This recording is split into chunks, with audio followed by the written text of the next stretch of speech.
നമസ്കാരം.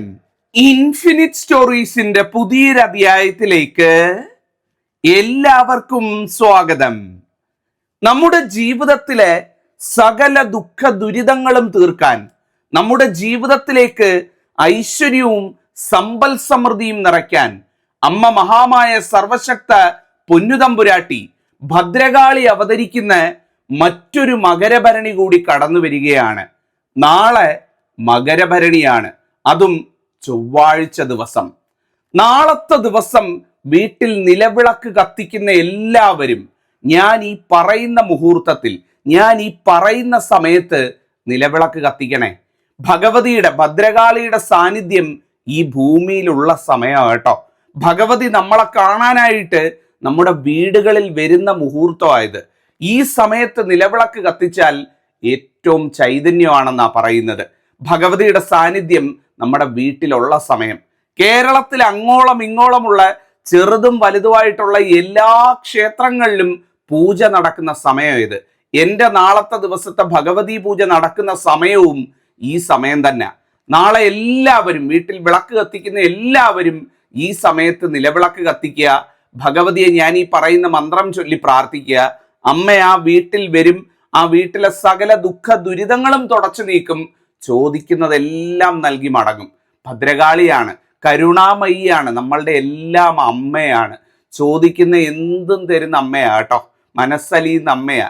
വിളിച്ച് മനസ്സിൽ തട്ടി പറഞ്ഞു കഴിഞ്ഞാൽ എന്ത് കാര്യവും വരമായിട്ട് നൽകുന്ന അമ്മയാ. ഈ അവസരം ആരും വിട്ടുകളയരുത് കേട്ടോ. എല്ലാവരും വീട്ടിൽ വിളക്ക് കത്തിക്കുന്നവരാ. പക്ഷേ നാളെ മുഹൂർത്തം നോക്കി വെച്ച് കൃത്യമായിട്ട് ഞാൻ ഈ പറയുന്ന പോലെ അങ്ങ് പ്രാർത്ഥിക്കൂ. ഇവിടെ എൻ്റെ പൂജയും വീട്ടിൽ നിങ്ങളുടെ നിലവിളക്ക് കത്തിച്ചുള്ള പ്രാർത്ഥനയും കൂടെ ആവുമ്പം സർവം മംഗളമായി കിട്ടുന്നതാണ്. ഒരിക്കലും വിട്ടുകളയരുത്. ഈ മകരമാസത്തിൽ നമുക്ക് ഭഗവതിയെ തൊട്ടറിയാൻ കിട്ടുന്ന ദിവസമാണ് നാളത്തെ ദിവസം. എല്ലാവരും ഞാൻ ഈ പറയുന്ന പോലെ അങ്ങ് ചെയ്തേക്കുക എന്നുള്ളതാണ്. അപ്പൊ ദീർഘിപ്പിക്കുന്നില്ല, കാര്യങ്ങളിലേക്ക് വരാം. ആദ്യമായിട്ട് മനസ്സിലാക്കുക, ഈ മകരഭരണി എന്ന് പറയുന്നത് എന്താണ്. മകരഭരണിക്ക് നമുക്ക് കിട്ടുന്ന നേട്ടം എന്ന് പറയുന്നത്, ഭദ്രകാളി അവതരിച്ച ദിവസമായിട്ട് ഈ ദിവസത്തെ കണക്കാക്കുന്നുണ്ട്.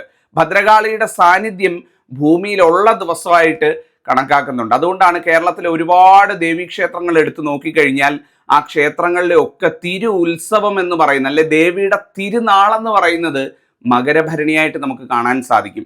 ഭഗവതി വരുന്ന ദിവസമോ, ഭഗവതി ഇവിടെ ഉണ്ട്, നമ്മളുടെ ഓരോരുത്തരുടെയും കൂടെ അമ്മയുടെ സാന്നിധ്യം ഉണ്ട്. എന്ത് സങ്കടം പറഞ്ഞാലും നടത്തി തരുമെന്നാണ് പറയുന്നത്. 5 കാര്യങ്ങളാണ് മകരഭരണി ദിവസം ദേവിയെ പ്രാർത്ഥിച്ചാൽ നമുക്ക് കിട്ടുന്നത്. എന്തൊക്കെയാണ് 5 കാര്യം?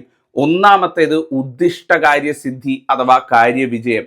നമ്മൾ ഏത് കാര്യം വിചാരിച്ച് ഭഗവതിയോട് പ്രാർത്ഥിച്ചാലും അത് നടന്നു കിട്ടും. ആ ഉദ്ദിഷ്ടകാര്യ സിദ്ധി ഉണ്ടാകുന്ന ദിവസം ഒന്നാമത്തേത്. രണ്ടാമത്തത് ശത്രുനാശം.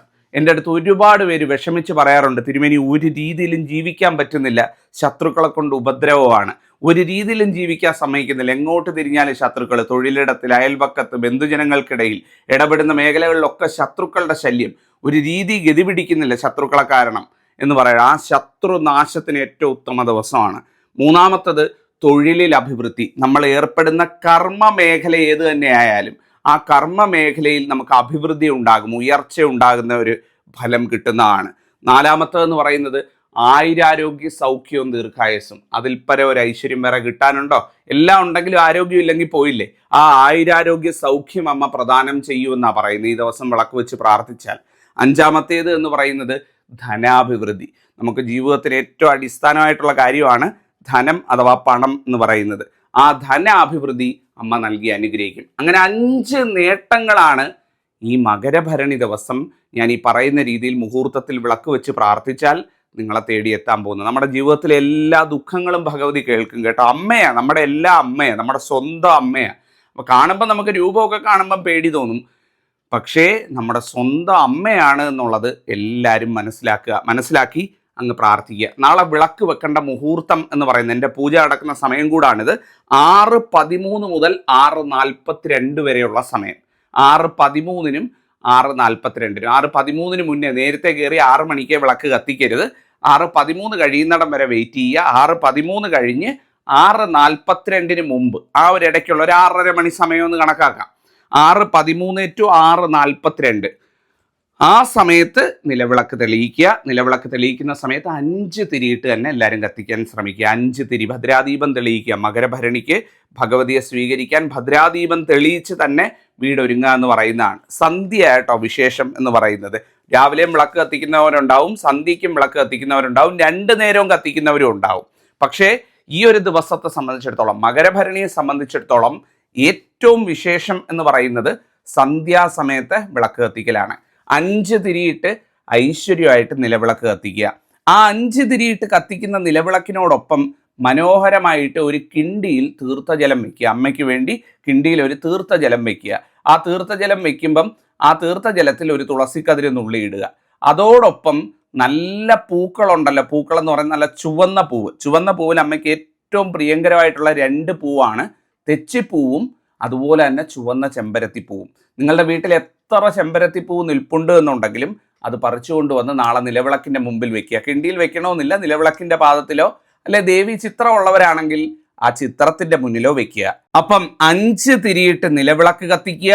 ആ നിലവിളക്കിനോടൊപ്പം കിണ്ടിയിൽ തീർത്ഥജലം വെക്കുക, തുളസിക്കതിര് നുള്ളിയിടുക, ചുവന്ന പൂക്കൾ തെച്ചി, അതുപോലെ തന്നെ ചെമ്പരത്തിപ്പൂവ്, അരളിപ്പൂ ഉണ്ടെങ്കിൽ അരളിപ്പൂ വെക്കുന്നതിലും തെറ്റില്ല കേട്ടോ. ചുവന്ന അരളിപ്പൂ ഉണ്ട് എന്നുണ്ടെങ്കിൽ അരളിപ്പൂ ആയാലും മതി. ഈ 3 പൂക്കളിൽ ഏതെങ്കിലും പറിച്ചുകൊണ്ട് വന്ന് നിലവിളക്കിന്റെ പാദത്തിങ്കൽ, നിലവിളക്ക് വെക്കുന്ന താലത്തിന് ചുറ്റും അല്ലെങ്കിൽ നിലവിളക്കിന്റെ അടിഭാഗത്തായിട്ട്, ഇനി ദേവീ ചിത്രം ഉള്ളവരാണെങ്കിൽ ദേവീ ചിത്രത്തിന്റെ മുന്നിൽ അലങ്കരിക്കുന്ന രീതിയിൽ മനോഹരമായിട്ട് വെക്കുക.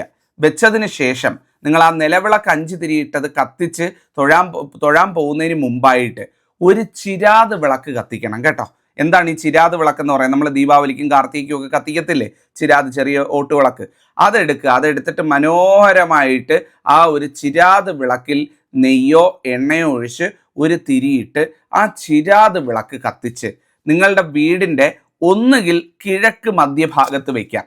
ആ വീട്ടിൽ നിന്ന് പുറത്തോട്ട് ഇറങ്ങുന്ന ഭാഗത്തോ അല്ലെ കിഴക്ക് ഭാഗത്ത് എവിടെയെങ്കിലോ വെക്കാം. അല്ലെങ്കിൽ വടക്ക് കിഴക്കേ മൂല ഉണ്ടാവുമല്ലോ, വീടിൻ്റെ വടക്ക് കിഴക്കേ മൂല, വടക്കും കിഴക്കും കൂടെ സംഗമിക്കുന്ന ആ ഒരു സ്ഥലം, ആ ഭാഗത്തോ കൊണ്ടുപോയി വെക്കുക. കിഴക്ക് വശത്ത് ഇടമുള്ളവർ കിഴക്ക് വശത്ത് തന്നെ വെച്ചോളൂ. അതല്ല എന്നുണ്ടെങ്കിൽ വീടിൻ്റെ വടക്ക് കിഴക്കേ മൂലയ്ക്ക് സ്ഥലമുള്ളവരാണെന്നുണ്ടെങ്കിൽ വടക്ക് കിഴക്കേ മൂലയ്ക്ക് ഐശ്വര്യമായിട്ട് ഒരു ഭാഗത്ത്, ചവിട്ടാത്ത തട്ടിമറിയാത്ത ഒരു ഭാഗത്തായിട്ട് ഒരു ഓട്ടുവിളക്ക് കത്തിച്ചു വെക്കുക. ഭഗവതിയെ സ്വീകരിക്കാൻ വേണ്ടിയാട്ടോ. ഭഗവതി കിഴക്കുന്നാണ് വരുന്നതെന്നാണ് സങ്കല്പം. വീട്ടിൽ നിലവിളക്ക് ഉമ്മറത്തൊക്കെ കത്തിച്ചു വെച്ചോളൂ, അല്ലെ പൂജാമുറിയിൽ കത്തിച്ചു വെച്ചോളൂ. അതോടൊപ്പം തന്നെ ഒരു ഇത്തരത്തിലുള്ള ചിരാത് വിളക്ക് കൂടി വീട്ടിൻ്റെ മുറ്റത്ത് കത്തിക്കണം കേട്ടോ. വീട്ടിൻ്റെ മുറ്റത്തോ അല്ലെങ്കിൽ വീടിൻ്റെ ആ കയറുന്ന ഭാഗത്തോ അല്ലെങ്കിൽ സ്റ്റെയറിൻ്റെ ഭാഗത്തോ അവിടെ എവിടെയെങ്കിലും ഒരിടത്ത് ഭദ്രമായിട്ട് കിഴക്ക് അല്ലെങ്കിൽ വടക്ക് കിഴക്ക് ഭാഗത്തായിട്ട് കത്തിച്ചു വെക്കുക. ഭഗവതിയെ സ്വീകരിക്കാൻ വീട് ഒരുങ്ങി എന്നുള്ളതിൻ്റെ സൂചനയാണ്. ഒറ്റ ഒരെണ്ണം മതി കേട്ടോ, ഒന്നിൽ കൂടുതലൊന്നും വേണ്ട, ഒറ്റ ഒന്ന് മതി. അത് മനോഹരമായിട്ട് കത്തിച്ചു വെക്കുക. ആ നിലവിളക്കും ഇതെല്ലാം ഒരുക്കി കത്തിച്ചു വെച്ചിരിക്കുന്നതിൻ്റെ മുന്നിൽ സ്ത്രീകളായിട്ടുള്ളവർ, അമ്മമാർ, പ്രത്യേകിച്ച് അമ്മമാർ, സ്ത്രീകൾ ഒക്കെ വീട്ടിലുള്ളവർ തങ്ങളുടെ സിന്ദൂരച്ചെപ്പ്, തങ്ങളുടെ കൺമഷിക്കൂട് ഇതൊക്കെ ഭഗവതിക്ക് മുന്നിലായിട്ട് സമർപ്പിച്ച് പ്രാർത്ഥിക്കുന്നത് ആ സ്ത്രീകളെ സംബന്ധിച്ചിടത്തോളം ഏറ്റവും നല്ലതാണെന്നാണ് പറയുന്നത്. പ്രത്യേകിച്ചും അമ്മമാർ തങ്ങളുടെ സിന്ദൂരച്ചെപ്പ് വെക്കുന്നത് തൻ്റെ ഭർത്താവിനും മക്കൾക്കും ഒരുപോലെ ഐശ്വര്യം പ്രദാനം ചെയ്യുമെന്നാണ് പറയുന്നത്. ആ കുടുംബത്തിൻ്റെ മൊത്തം ഐശ്വര്യത്തിന് ഏറ്റവും ഉത്തമമായിട്ടുള്ള കാര്യമാണ്. അതുപോലെ അമ്പലത്തിൽ പോകുന്നവർ താലി പൂജ ചെയ്യാൻ, ഭദ്രകാളി അമ്പലത്തിൽ കൊടുത്ത് താലി പൂജ ചെയ്യാൻ ഏറ്റവും ഗംഭീര ദിവസമാണ് കേട്ടോ. പുതിയ താലി വാങ്ങിച്ച് അണിയണമെന്ന് വിചാരിക്കുന്നവർ, അല്ലെങ്കിൽ പഴയ ഉപയോഗിച്ചുകൊണ്ടിരിക്കുന്ന താലി എന്നെ ഒന്ന് കഴുകി വൃത്തിയാക്കി കൊടുത്തൊന്ന് പൂജിച്ചൊന്നുകൂടെ കെട്ടണമെന്ന് ആഗ്രഹിക്കുന്നവർ, മാലയായിട്ട് കൊടുത്ത് പൂജിച്ചണിയണമെന്ന് വിചാരിക്കുന്നവർ, ഇതിനൊക്കെ ചെയ്യാൻ ഏറ്റവും ഗംഭീര ദിവസം, അമ്മയെ അനുഗ്രഹിച്ച് നിൽക്കുന്ന ദിവസമാണ്. സർവ്വ ആയുരാരോഗ്യ സൗഖ്യവും ദീർഘായുസ്സും സകല ഐശ്വര്യങ്ങളും ആ വീടിന് നൽകി അമ്മ മടങ്ങും എന്നുള്ളതാണ്. അപ്പം അങ്ങനെ ചെയ്യുന്നതും ഏറ്റവും ഗംഭീരം. വീട്ടിലപ്പം മഷിക്കൂട്, അതുപോലെ തന്നെ നമ്മളുടെ ഈ സിന്ദൂര ചെപ്പ്, ഇങ്ങനെയുള്ള കാര്യങ്ങൾ ഒരു ചെറിയ ഇലയിലോ അല്ലെ ഒരു പാത്രത്തിലോ വെച്ച് ആ കത്തിച്ച് വെക്കുന്ന 5 തിരിയിട്ട് വെക്കുന്ന നിലവിളക്കിൻ്റെ മുന്നിലായിട്ട് അമ്മയ്ക്ക് സമർപ്പിക്കുന്നത് ഏറ്റവും ഗംഭീരമാണ്. ദേവി പായസപ്രിയയാണെന്നാണ് പറയുന്നത്. കാളി ഭഗവതി പായസപ്രിയയാണ്, പ്രത്യേകിച്ചും കടും പായസപ്രിയയാണെന്നാണ് പറയുന്നത്. വീട്ടിൽ എന്തെങ്കിലും ഒരു പായസം തയ്യാറാക്കി നാളെ സന്ധ്യയ്ക്ക് വിളക്കിന് മുമ്പിൽ വെക്കാൻ പറ്റുമെങ്കിൽ വെക്കണേ, ഏറ്റവും നന്നായിരിക്കുമെന്നാണ് പറയുന്നത്. ആ വീട്ടിൽ എല്ലാ ഐശ്വര്യവും വരുമെന്നാണ് പറയുന്നത്.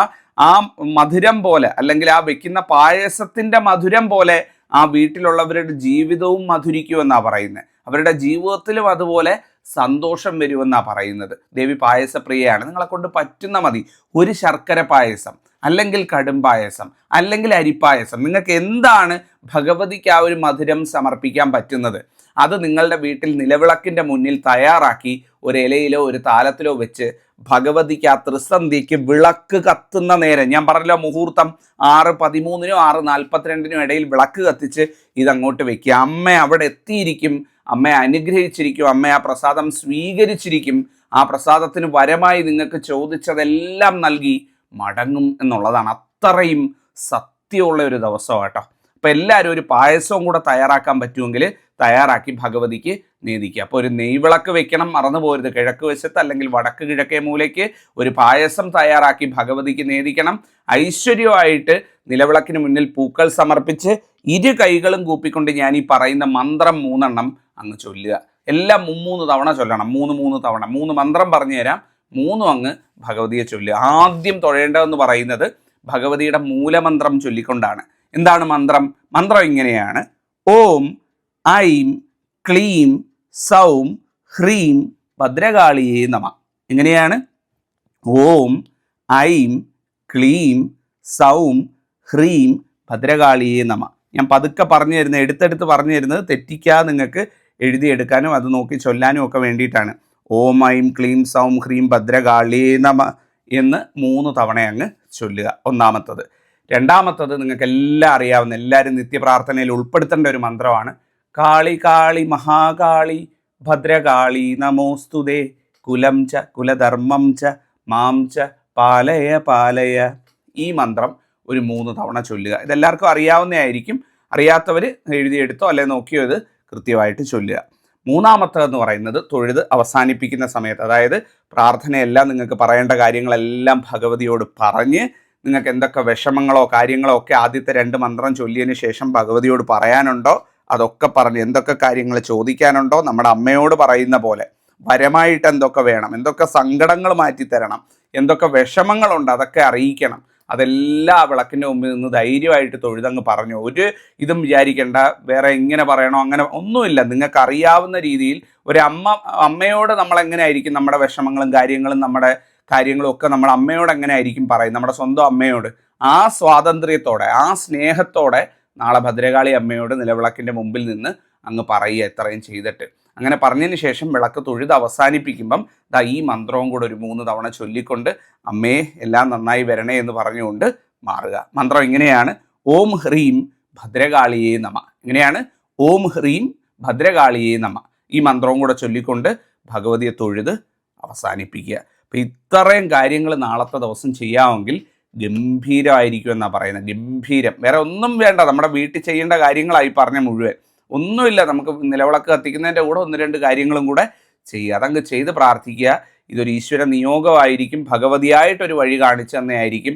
അമ്മയിലേക്ക് കൂടുതൽ അടുക്കാനും ജീവിതത്തിൽ രക്ഷപ്പെടാനുമുള്ള ഒരു വഴി അമ്മയായിട്ട് തുറന്നു തന്നതായിരിക്കും. എല്ലാവരും ചെയ്യുക. അല്ലെങ്കിൽ ഞാനിന്നത് ഇവിടെ പറയാനും നിങ്ങളിത് കേൾക്കാനും ഒരിക്കലും ഒരു നിമിത്തം ആവത്തില്ല. അത് ഭഗവതിയുടെ നിശ്ചയമാണ്. സർവം മംഗളമായി വരും. അമ്പലത്തിൽ പോകുന്നവരുണ്ടെങ്കിൽ നാളത്തെ ദിവസം രക്തപുഷ്പാഞ്ജലി കഴിപ്പിക്കണം കേട്ടോ. ഗംഭീരമാണ്, ഗംഭീര വഴിപാടാണ്. നാളെ അമ്പലത്തിൽ ആരൊക്കെ രാവിലെ പോയാലും വൈകിട്ട് പോയാലും തൊഴാൻ പോകുന്നവർ, മകരഭരണിക്ക് ഉത്സവം നടക്കുന്ന അമ്പലമൊക്കെ ഉണ്ടെങ്കിൽ നിർബന്ധമായിട്ടും രക്തപുഷ്പാഞ്ജലി കഴിപ്പിക്കുക. ഏറ്റവും ഗംഭീരമായിട്ടുള്ള വഴിപാടാണ്. ദേവിക്ക് ഒരു ചുവന്ന പട്ടും കൂടെ വാങ്ങിച്ചു കൊടുക്കാൻ പറ്റുമെങ്കിൽ സർവം ഗംഭീരമായി എന്ന് പറയാം. ഏറ്റവും നല്ലതാണ്. വീട്ടിനടുത്ത് എവിടെയെങ്കിലും ഇത്തരത്തിൽ മകരഭരണി ഉത്സവം നടക്കുന്നുണ്ട് എന്നുണ്ടെങ്കിൽ ആ അമ്പലത്തിൽ പോയി ചുവന്ന പട്ടും ദേവിക്ക് ഒരു രക്തപുഷ്പാഞ്ജലിയും കഴിപ്പിക്കാൻ മറക്കണ്ട. നിങ്ങൾക്ക് മാത്രം കിട്ടുന്ന അപൂർവ ഭാഗ്യമാണ്. എല്ലാ നാട്ടിലും മകരഭരണി ഉത്സവം നടക്കുന്ന അമ്പലങ്ങളില്ല. മകരഭരണി ഉത്സവത്തിന് ഭഗവതിക്ക് ചുവന്ന പട്ടും ഈ രക്തപുഷ്പാഞ്ജലി നടത്തുന്നവരൊക്കെ ജീവിതത്തിൽ രക്ഷപ്പെട്ട ചരിത്രമേ ഉള്ളൂ. അങ്ങനെ ഏതെങ്കിലും ക്ഷേത്രങ്ങളുണ്ട് എന്നുണ്ടെങ്കിൽ നിങ്ങൾക്ക് പറയാം ഏതാണ് ആ ക്ഷേത്രം എന്നുള്ളത്, മറ്റുള്ളവർ കൂടി ഒന്ന് അറിയട്ടെ. മകരഭരണി ഉത്സവം നടക്കുന്ന ഒത്തിരി ദേവീക്ഷേത്രങ്ങൾ നമുക്ക് ചുറ്റുമുണ്ട്. അപ്പോൾ ഇത്രയും ഗംഭീരമായിട്ടുള്ള ഒരു ദിവസം, ഈ ഒരു ഭാഗ്യം നിങ്ങളുടെ വീട്ടിനടുത്ത് കിട്ടിയിട്ട് അത് വിട്ടുകളയരുത് എന്നുകൂടി പറഞ്ഞുകൊള്ളട്ടെ. എന്തെങ്കിലും സംശയങ്ങൾ നിങ്ങൾക്ക് ഞാൻ ഈ പറഞ്ഞു തന്നതിൽ മനസ്സിലാകാത്തതുണ്ട്, അല്ലെങ്കിൽ എന്തെങ്കിലും അറിയാനുണ്ട് എന്നുണ്ടെങ്കിൽ ചോദിക്കാം. ജഗദീശ്വരനെ അനുഗ്രഹിക്കട്ടെ, നന്നായിരിക്കട്ടെ. നിങ്ങൾക്കും കുഞ്ഞുങ്ങൾക്കും കുടുംബത്തിനും എൻ്റെ അമ്മ മഹാലക്ഷ്മിയുടെ അനുഗ്രഹം ഉണ്ടാവട്ടെ. നന്നായിരിക്കട്ടെ. നന്ദി, നമസ്കാരം.